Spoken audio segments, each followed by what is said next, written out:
Dan sebagian orang fobia dengan pembahasan bid'ah. Sangat-sangat alergi dengan pembahasan bid'ah.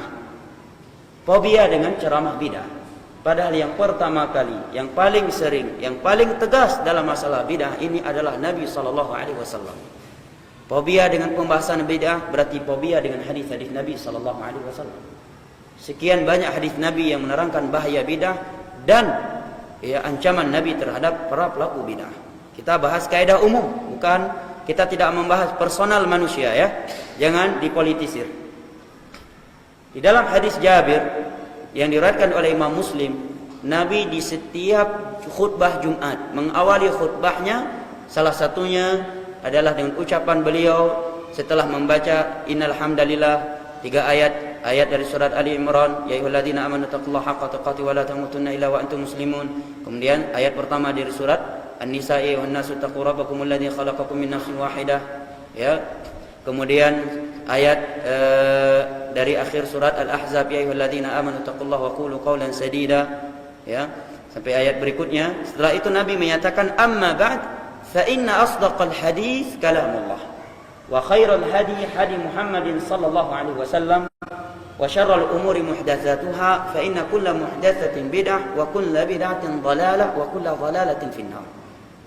Ketahuilah, sebaik-baik ucapan adalah firman Allah, sebaik-baik petunjuk adalah petunjuk Muhammad sallallahu alaihi wasallam, dan sejelek-jelek perkara adalah perkara baru yang diada-adakan dalam urusan agama. Dan itulah bid'ah, dan setiap bid'ah adalah sesat, dan setiap kesesatan tempatnya neraka. Ingat, kita bahas kaidah umum, kita tidak membahas personal manusia. Ini setiap khutbah Jumat Nabi sampaikan. Apakah kita akan fobia dengan pembahasan bid'ah? Yang itu merupakan pembahasan yang Nabi kita sallallahu alaihi wasallam. Hadis yang lain adalah hadis yang diriwayatkan oleh Imam Ahmad, Imam Tirmizi, Al-Imam Ibnu Majah dan Al-Imam Abu Daud dari sahabat Irbad bin Sariyah radhiyallahu anhu. Nabi sallallahu alaihi wasallam setelah menyampaikan mau'izah yang membuat para sahabat menangis, hati-hati mereka bergetar. Maka para sahabat berkata, "Ya Rasulullah, ka'annaha mau'izatu muwaddi'." Wahai Rasulullah, sepertinya nasihat ini nasihat orang yang ingin berpisah. Fa'ausina, kalau demikian tinggalkan wasiat untuk kami wahai Rasulullah. Maka Nabi pun bersabda, usikum bitaqwallah wa sam'i wa ta'ah wa in ta'ammara alaikum abdun habashi. Aku wasiatkan kalian agar senantiasa takut bertakwa kepada Allah, agar senantiasa taat mendengar kepada pemimpin penguasa kalian sekalipun dia seorang budak Ethiopia. Dari Ethiopia. Secara syar'i khalifah tidak boleh kecuali dari kabilah Quraisy. Tetapi andai kata terjadi seorang khalifah dari selain Quraisy dan dia seorang budak dari Ethiopia, pada budak enggak boleh menjadi khalifah. Andai kata terjadi, taat dan dengar kepadanya demi menjaga persatuan, kedamaian, ketentraman, dan agar tidak terjadi pertumpahan darah di tengah-tengah kaum muslimin. Ya, apalagi kalau dia bukan seorang budak sahaya. Kemudian setelah itu Nabi menyatakan, fa innahu man ya'ish minkum ba'di fasayara ikhtilafan katsira. Karena barang siapa yang hidup panjang setelahku, maka dia akan melihat perpecahan yang cukup panjang dari umat ini. Fa alaikum bisunnati, maka hendaknya kalian, ini wasiat Nabi ketika kita melihat umat Islam telah berpecah belah. Fa alaikum bisunnati, hendaknya kalian berpegang teguh dengan sunnahku. Jalan yang telah beliau tempuh, yang telah beliau tinggalkan dalam urusan agama untuk kita, baik dalam urusan akidah, ibadah ataukah akhlak.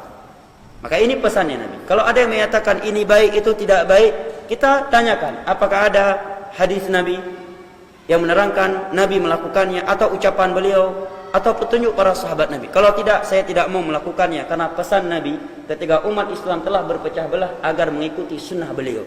Dan saya yakin bahwa sunnah beliau itulah yang terbaik daripada sunnah selain beliau. Ini wasiatnya Nabi, bukan bentuk kekakuan dalam beragama. Baik, Anda menyatakan ini baik ibadah ini, tujuan kita memuliakan Nabi. Baik, Nabi melakukannya enggak? Nabi menyuruh kita tidak? Menganjurkan tidak? Para sahabat melakukannya tidak? Kalau tidak, saya ingat pesan Nabi, kalau umat Islam berpecah belah, agar saya berpegang teguh dengan sunnah beliau. Nah, jelas bagi kita sunnah beliau tidak ada acara ini. Silakan Anda melakukannya kalau saya ingat pesan Nabi ini. Kemudian Nabi berpesan wa sunnatil khulafa'ir rasyidin al-mahdiyyin 'addu 'alaiha bin nawajid. Dan hendaknya kalian berpegang teguh dengan sunnah khulafa'ir rasyidin. Khulafa'ir rasyidin adalah Abu Bakar, Umar, Utsman dan Ali. Karena Nabi telah menyatakan khilafah setelah beliau itu 30 tahun umurnya. Maka para ulama menghitung dari mulai Abu Bakar 2 tahun, Umar, Utsman, Ali, ya itu semuanya 30 tahun. Sehingga tidak benar kalau ada yang menyatakan bahwa yang dimaksud dengan khulafa ar-rasyidun itu tidak pasti Abu Bakar, Umar, Utsman dan Ali, tetapi itu prediksi ulama. Ini kekeliruan yang amat fatal. Jelas ya? Ini membuka ruang buat kaum Syiah untuk menyatakan bahwa yang paling berhak menjadi khalifah adalah Ahlul Bait. Jelas ya? Maka Nabi menyatakan berpegang teguhlah kalian dengan sunnahku dan sunnah khulafa ar-rasyidun. Kenapa Nabi khususkan sunnah khulafa ar-rasyidun? Karena mereka adalah orang yang paling tegar, yang paling istiqamah, ya, yang paling kokoh di dalam memegang sunnahnya Nabi sallallahu alaihi wasallam. Kata para ulama, bukan berarti mereka punya sunnah sendiri yang menyelisih sunnahnya Nabi sallallahu alaihi wasallam.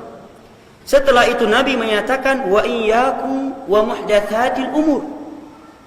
Dan hati-hatilah kalian terhadap perkara-perkara baru dalam urusan agama yang tidak ada di masa beliau. Fa inna kulla muhdatsatin bid'ah, karena setiap perkara baru yang diada-adakan dalam urusan agama itulah yang namanya bid'ah. Dan setiap bid'ah adalah sesat dan setiap kesesatan tempatnya dalam neraka. Setelah ini apakah kita masih fobia dengan pembahasan bid'ah? Nabi yang berbicara tentang bid'ah. Andai kata Nabi tidak berbicara tentang bid'ah, tidak boleh kita berbicara tentang bid'ah. Andai kata Nabi tidak menerangkan bahayanya bid'ah, maka kita tidak boleh menerangkannya. Tetapi karena Nabi yang menjelaskannya, maka kewajiban kita adalah menyampaikan hadis beliau. Adapun hukum manusia itu antara mereka dengan Allah. Syurga milik Allah, neraka milik Allah. Dan kita tetap tidak boleh menganggap diri yang paling sempurna dan sudah pasti masuk syurga dan selamat neraka. Enggak, ini masalah lain. Ini masalah hukum agama kita terangkan sebagaimana yang datang dari Allah dan Rasulnya dengan pemahaman para sahabat Nabi.